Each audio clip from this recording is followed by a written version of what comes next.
Bueno, señores, hay una propuesta justamente para que se prohíban los monopolios, los oligopolios en nuestro país. Lo anunció hace días el premier Aníbal Torres. ¿Qué significa esto? ¿Realmente son malos? ¿Necesariamente son malos los monopolios? Estamos con Osvaldo Molina, economista de la Red de Estudios para el Desarrollo. Osvaldo, ¿cómo te va? Buenos días. Buenos días. Hola, ¿qué tal? Buenos días, Carlos, Mabel, ¿cómo están?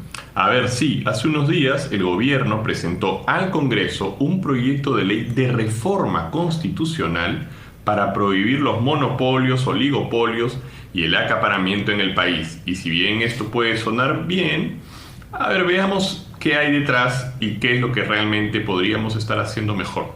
Primero, como siempre, ¿qué es un monopolio? Suena lógico, pero mejor hay que averiguarlo. ¿Y por qué es que el monopolio suele ser algo dañino para el consumidor o puede ser dañino para el consumidor? Lo primero, un monopolio se da cuando una sola empresa agrupa toda la oferta de un mercado, bienes o servicios. Es decir, los consumidores no tienen otra alternativa que comprarle a esta empresa. Al ser el único productor que ofrece el bien o servicio, la empresa es capaz de influir directamente sobre el precio o la cantidad que se ofrece de este bien. Y su capacidad de influencia sobre estos factores, obviamente también depende de que si haya algunas características de la demanda. Esos son los monopolios. Por otro lado tenemos los oligopolios. ¿Cuáles son los oligopolios? Eso es cuando, en vez de existir una sola empresa, existe un grupo muy pequeño de empresas que ofrecen un producto similar y que también pueden influir sobre el precio o la cantidad, pero claro, a un menor nivel que el monopolio. Entonces, esas son las definiciones. Ahora, ¿cuál es la preocupación con los monopolios o oligopolios?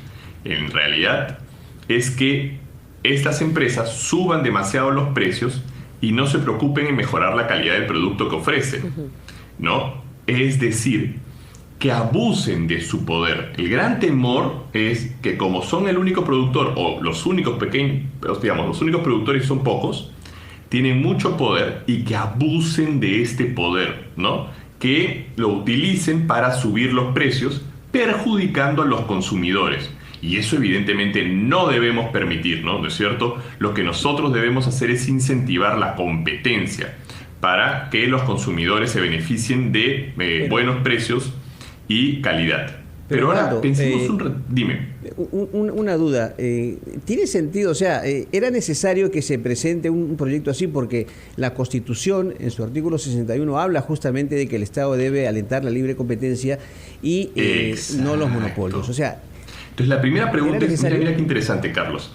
Es excelente tu pregunta porque en realidad, o sea, nosotros lo que tenemos que pensar es ¿qué es lo que tenemos que hacer? Para defender al consumidor, lo que tenemos que hacer es evitar, a como dé lugar, el abuso del poder de las empresas que tienen poder de mercado, ¿no es cierto?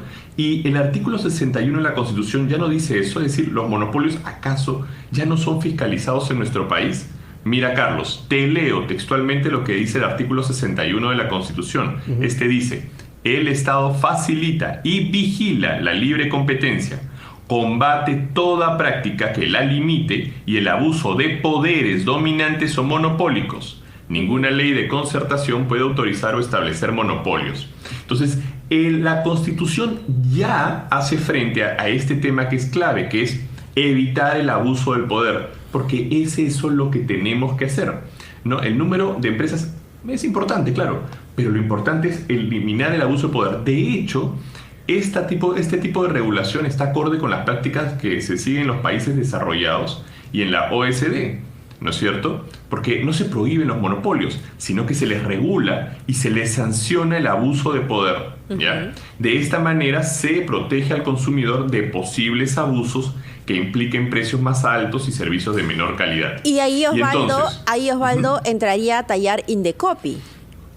Ah, por supuesto, porque entonces lo que tenemos más bien que hacer, la parte clave de esta historia, es en lugar de estar cambiando algo que ya está hecho en la Constitución, lo que deberíamos estar haciendo es fortaleciendo la capacidad técnica de Indecopi, que es el encargado justamente de defender la libre competencia y velar que en el mercado se cumplan las normas que repriman la competencia desleal. Pero acá hay un detalle más importante, un detalle también importante, que quería comentarles. ¿Por qué es que normalmente se combate así los monopolios? ¿Por qué nos concentramos en evitar las prácticas monopólicas en lugar de solo intentar prohibir el número de empresas? Pensemos en dos casos extremos en donde evidentemente se muestra que lo primero es mejor que hacer lo segundo. Pensemos que existe en un mercado un conjunto de empresas, ¿ya? Un mayor número de empresas que las que sería un oligopolio, pero que unas pocas de esas empresas tienen la mayoría del mercado. ¿Te das cuenta?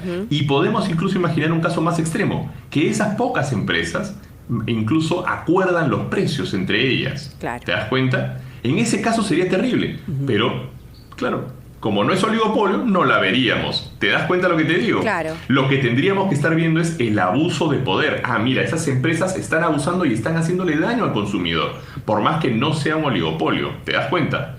Y pensemos el otro caso extremo. Siempre todos los monopolios son terribles. Existen los casos que los economistas llamamos monopolios naturales.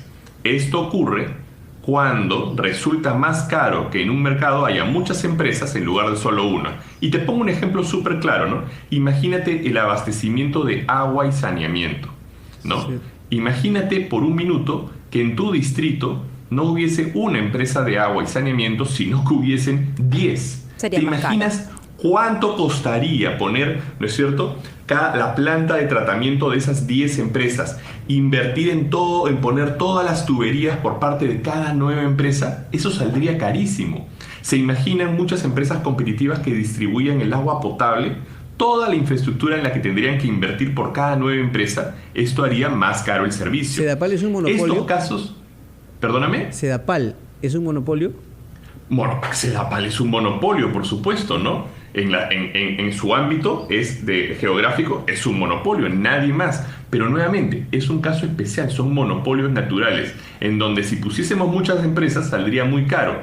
En estos casos de monopolio natural, ¿qué es lo que tenemos que hacer? Más que pensar en el número de empresas, como en el caso de Sedapal, lo que tenemos que hacer es regular para que esas empresas no abusen de su poder. Entonces se dan cuenta por qué la clave, más que prohibir, es tener una regulación correcta y un regulador correcto que lo que haga es ver que no se abuse del poder y que al consumidor se le dé un buen servicio a un buen precio. Esa es la clave. Muchísimas gracias. Y eso es lo que se ha estado haciendo. Gracias, Osvaldo. Nos queda más claro. La verdad es que sí, es importante ir más allá del discurso y ver qué cosa hay detrás, cuáles son los pros y cuáles son los contras. Recuerde que puede volver a ver y escuchar El Momento Económico con Osvaldo Molina en la rotativa del aire, en nuestras plataformas digitales de Facebook, YouTube e Instagram, y ahora también en el podcast de rpp.p. Un abrazo, Osvaldo. Son las 6. Que estén muy bien. 6:48. Nos vemos.